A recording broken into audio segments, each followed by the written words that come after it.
setelah kami tutup kembali. Ini gambaran di sana yang mungkin ada yang belum pernah ke Gemuruh ya. Ini kondisinya seperti itulah ya. Oke, lanjut kondisi. Oke, lanjut Mas Wahid. Sekarang sudah hijau sudah enggak. Sebagai TPA pengganti telepon ini stop Mas Wahid sampai sini. Oke, stop dulu. Ya, jadi usaha kami pemerintah daerah setelah menentukan itu stop.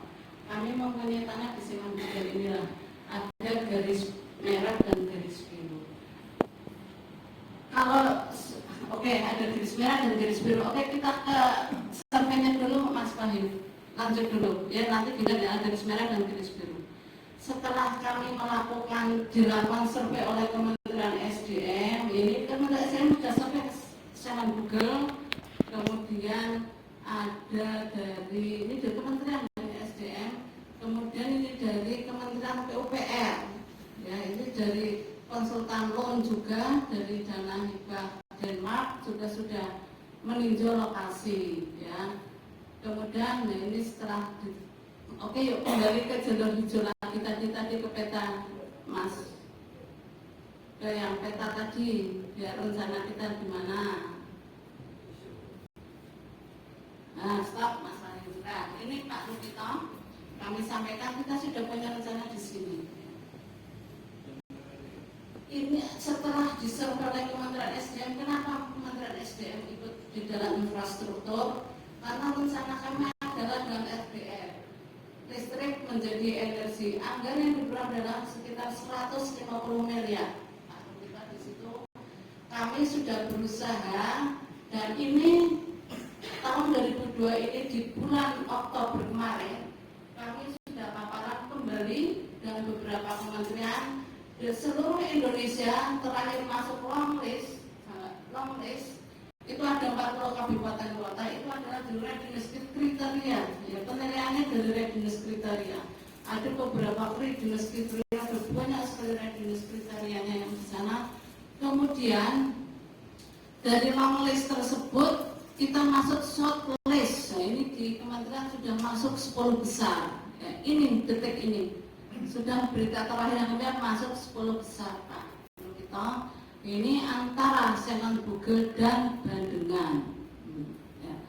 Ini yang di merah ini dari survei Kementerian PUPR dan Kementerian SDM itu, dan Semen Gresik Mas Irfan juga sudah melakukan survei di Bandengan dan di Semen Bugel Pak Lukito, karena anggaran sangat besar, seleksinya luar biasa di kementerian. Kemudian dari warna biru dan hijau dan merah. Warna merah adalah kondisi existing jalan yang sekarang ya. Kemudian dari pemerintah daerah akan membuat jalan lebih pendek lagi, yaitu warna hijau, supaya tidak muter sampai ke jebol, sesuai saran dari kementerian ya, dan dari Semen Gresik ya. Itu caranya membuat jalan di belakang DCP itu ada pabrik nama belakang itu akan lebih singkat lagi, karena beberapa kendala di situ ini belum terlaksana. Itu Pak Brio ya, Pak Brio. Jadi kita sudah, ini biayanya luar biasa. Dari Kementerian SDM dan Kementerian PUPR maupun dari Semen Gresik menyarankan untuk di TPA Bandengan terlebih dahulu. Kalau di TPA Bandengan karena di sistem RDM itu listrik, sampah jadi energi. Nanti yang menerima energi itu ada nanti Semen Rembang, ya, Semen Rembang nantinya. Jadi ini luar biasa program ini, karena ada 150 miliar anggarannya TPN. Dan alhamdulillah Jepara sudah masuk shortlist Pak. Ini tinggal 2023 ya. Siapa tinggal berdoalah kita ya, dari 10 itu mau diambil berapa, karena dana di sana adalah dana dari loan itu dana luar negeri, sudah TT6 Mas di sana. Harapan kita ada berdoa, kita tinggal berdoa. Kalau walaupun nanti terjadinya terbangunnya di Semen Bugel maupun di Bandengan, insya Allah sampah di Jepara selesai, karena bisa terbakar semua. Karena mesin mesin yang akan ada nanti adalah 300 ton per hari. Kekuatan mesin yang akan dibangun ini nanti adalah 300 ton per hari. Tapi kenapa? Insya Allah sampai akan selesai. Ya. Kalau sekarang tarif nanti, kalau sekarang ada 150 ton per hari. Kalau 300 luar biasa.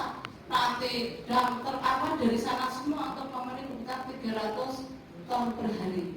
Nah, ini saya bilang kita berdoa ya, kita berdoa untuk penyelesaian sampah di sini. Kasihan masyarakat Gemulung yang terkena dampak terdekat dari TK Gemulung. Sudah ada demo masyarakat menuntut untuk ditutup ya, dan kami pun menutup tidak sama menutup ya.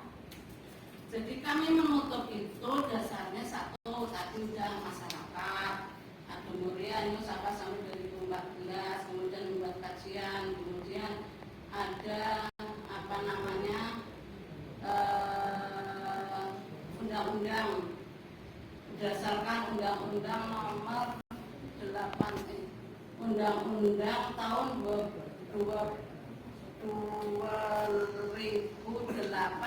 tahun 2008 tentang persampahan ya.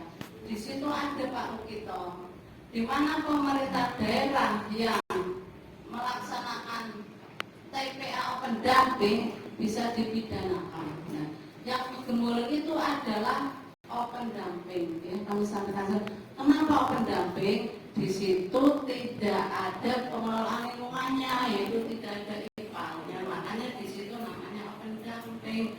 Kalau dibandingkan itu adalah sanitary landfill. Jadi saat itu diuruk, naik di sana ada IPAL-nya, ada konstruksinya itu yang kayak di coba Mas Wahyu, yang apa namanya, yang di mana namanya Karimun Jawa. Staf Mas Wahyu. Nah, inilah ideal TPA yang harus ada seperti ini. Tetapi yang jangan Google maupun yang beneran nanti lebih canggih lagi daripada ini, ya, lebih canggih lagi.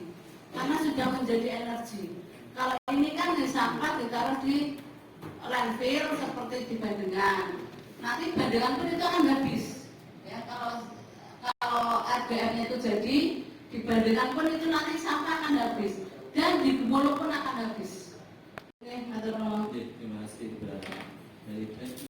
Tulisannya kalau saya tangkap sangat jelas sekali. Jadi baik itu alasan penutupan juga langkah-langkah konkret yang dilakukan oleh pemerintah dalam ini daerah. Harapannya memang proses sampah ini harus paripurna. Jadi harus melalui regulasi dan teknis yang lebih canggih lagi sehingga persoalan sampah itu tidak hanya berpikir 1 bulan, 2 bulan gitu ya, 1 tahun, tapi harus jangka waktu yang sangat panjang ya. Bisa sampai persoalan sampah menjadi prioritas pemerintah daerah gitu. Jadi apa yang diperlukan atau yang diusulkan atau yang diminta oleh pihak Kadang Mabes ini menjadi perhatian penuh oleh pemerintah, dan ini sudah ada langkah konkret dan tentunya itu perlu didorong, disupport gitu Pak Pri, sehingga langkah-langkah yang dibangun oleh Bu Wahyu bahkan sudah pada titik yang maksimal sehingga diharapkan kebijakannya akan terlaksana. Tentunya persoalan yang dihadapi oleh Kabupaten Jepara akan terselesaikan dengan baik. Dan ini tentunya juga kontribusi dari Pak Priyo ya, dan Pak Priyo itu harus punya pemikiran sampai ke sana ya, sehingga kontribusinya pekat itu ke sana.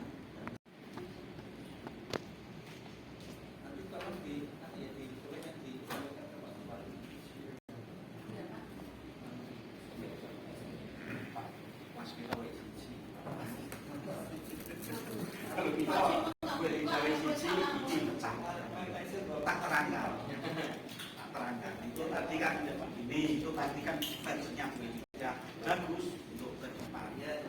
Saya apresiasi nomor 1. Nah, sementara, ini sementara. Oh ya. Assalamualaikum warahmatullahi wabarakatuh. Tadi yang diungkapkan oleh Ida atau yang dinyatakan itu bagus sekali. Saya mendukung 100% untuk kemajuan Jepara ke depan. ini yang kita hadapi hari ini. Nah ini itu bisa dibaca secara terang, titik-titik lokasinya. Nah, itu di Bali Putih, Kecamatan Kaliamatan, Kabupaten Jepara. Bawahnya keterangan itu di jembatan Kaliwadang sebelah timur HWI. Nah ini ketiga ya teng Telalang iki rendeng dengenane wis ana banjir wis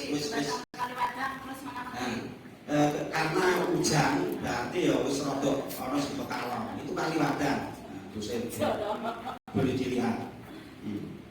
Terus yang satunya tadi Gemulo, Kecamatan Pecengangan, Kabupaten Jepara. Keterangan sepanjang jalan sebelah timur arah utara PT HWI itu berkececeran. Itu foto-fotonya, ada foto itu saya aplikasi, detiknya, jamnya, tanggalnya ada semua. Jadi yang berikutnya yaitu Bali Putih, Kecamatan Kaliamatan, Kabupaten Jepara. Pembakaran sampah warga di Jalan Margoso Damasjati. Itu dampak-dampaknya, itu ada aplikasinya. Yang berikutnya Desa Kerasak, Kecamatan Pecengangan, Kabupaten Jepara. Keterangan perempatan lampu merah Kerasak Lebawu arah HWI yang Gancu itu sering dibakar. Ya, itu kan juga membahayakan karena di waktu Gancu itu kan banyak kendaraan yang berhenti di situ, sampah dihidupkan, dibakar. Itu juga ini rumah kami. Berikutnya Desa Semobugel, Kecamatan Mayong, Kabupaten Jepara. Keterangan depan PT DCP Traffic Produk Desa Semobugel, Jalan Jepara putus. Itu ada aplikasinya, boleh dilihat. Kalau dikira nanti saya bohong, dikira nanti bohong. Jadi itu bisa untuk terus berikutnya Desa Semobugel, Pelang. Desa Pelang, Kecamatan Mayong, Kabupaten Jepara. Keterangan Desa Pelang sebelah timur Resto Tukul, jembatan jalur Jepara Kudus. Itu foto-fotonya. Berikutnya Desa Plemker, Kecamatan Mayong, Kabupaten Jepara. Keterangan Pasar Mayong di atas lantai 2 sebelah timur, baunya busuk. Itu kami juga dapat laporan di lantai 2. Itu saya juga punya videonya. Bali Putih, Kecamatan Kaliamatan, Kabupaten Jepara. Keterangan jembatan Jalan Poros Desa Bali Putih, Pedosawalan. Berikutnya Bali Putih, Kecamatan Kaliamatan, Kabupaten Jepara. Itu dibakar di pinggir jalan. Berikutnya Desa Krian, Kecamatan Kaliamatan, Kabupaten Jepara. Keterangan jembatan sampai Pasar Kerajinan sebelah timur. Itu bisa dilihat. Berikutnya Desa Pecengangan Wetan, Kecamatan Pecengangan, Kabupaten Jepara. Keterangan depan pabrik karung Goni, sampingnya itu foto-fotonya bisa dilihat. Berikutnya Desa Gemulo, Kecamatan Pecengangan, Kabupaten Jepara. Keterangan sebelah utara Bali Desa Gemulo, Jalan Poros Desa Gemulo, Bali Putih. Tapi kemarin itu sudah dibersihkan oleh petingginya pakai bego sendiri. Jadi ini sudah dibersihkan. Saya juga punya fotonya waktu setelah habis kegiatan dikasih tulisan untuk dilarang dibuang. Berikutnya Desa Margoso, Kecamatan Kaliamatan, Kabupaten Jepara. Keterangan sepanjang Kali Margoso. Itu salah satu dari beberapa teman kami. Itu pun kita belum begitu action terlalu banyak. Bahkan kemarin itu dari anggota kami ada yang menghubungi camat Pelang juga memang merasa keberatan kalau di wilayah kami tidak ada TPA-nya. Intinya itu juga sekarang warga-warga yang untuk ongkos itu juga lumayan mahal, tetap apapun itu naik. Dan desa-desa ini yang protes dari Pak Prio Kalinyamatan itu sekarang sudah clear, di sana sudah ada paguyuban. Makanya dalam saya tanya tempatnya Pak Prio, masalah sampah udah oke.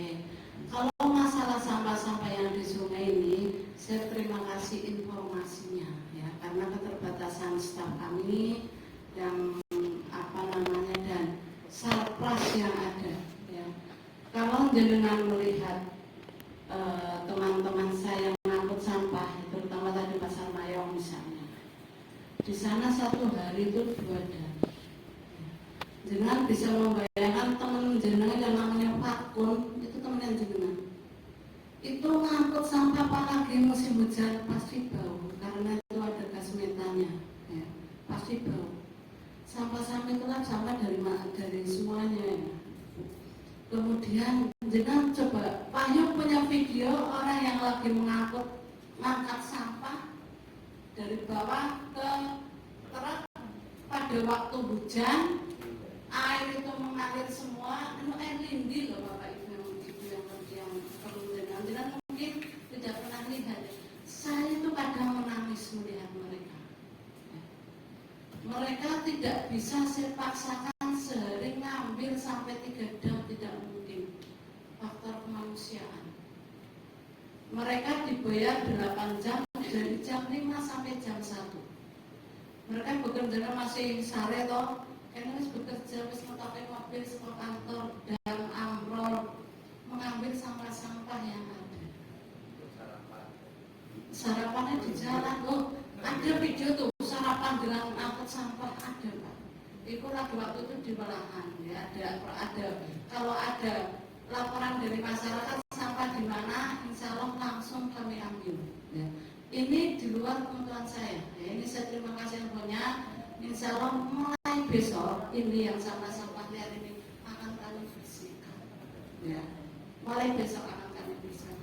Tetapi ada keterbatasan waktu Pak. Kita ya tidak mungkin jadi sukses. Saya tidak bisa memerintahkan mereka sampai 3 kali kemanusiaan. Mereka muter jam 1, jam 12 sampai kantor ke TPA, kemudian istirahat jam 2 balik lagi ke lokasi lagi. Dan saya tidak bisa memerintah mereka setiap hari karena faktor resiko paru-parunya mereka atau kesehatannya resikonya luar biasa. Jadi kami memang hanya bisa ngangkut maksimal 2 hari, itu pun tidak setiap hari. Maksudnya 2 dam 1 hari. Ya. Karena pasar pas kita masih terbatas, belum bisa memenuhi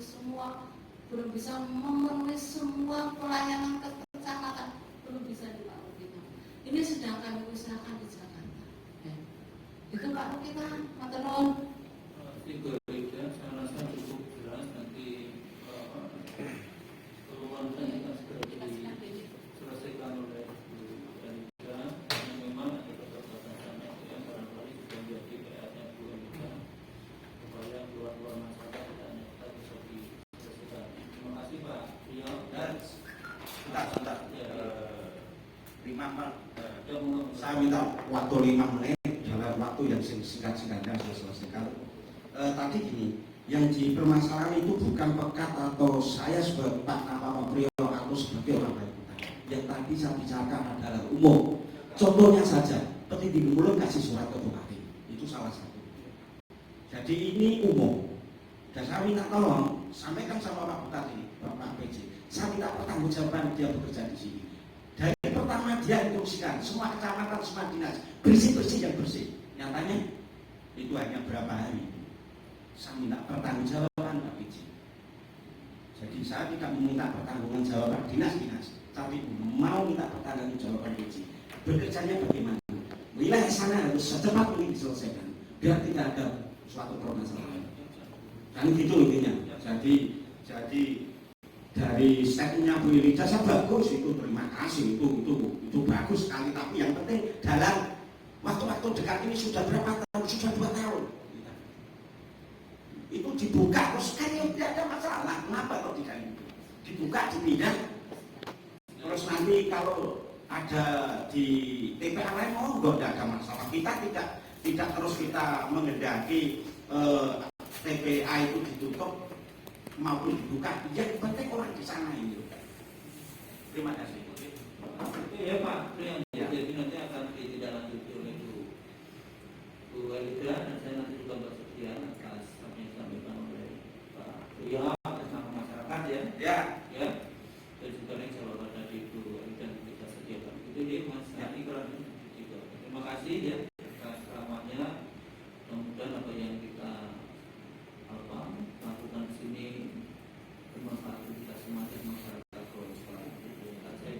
kasih. Mohon maaf. Wassalamualaikum.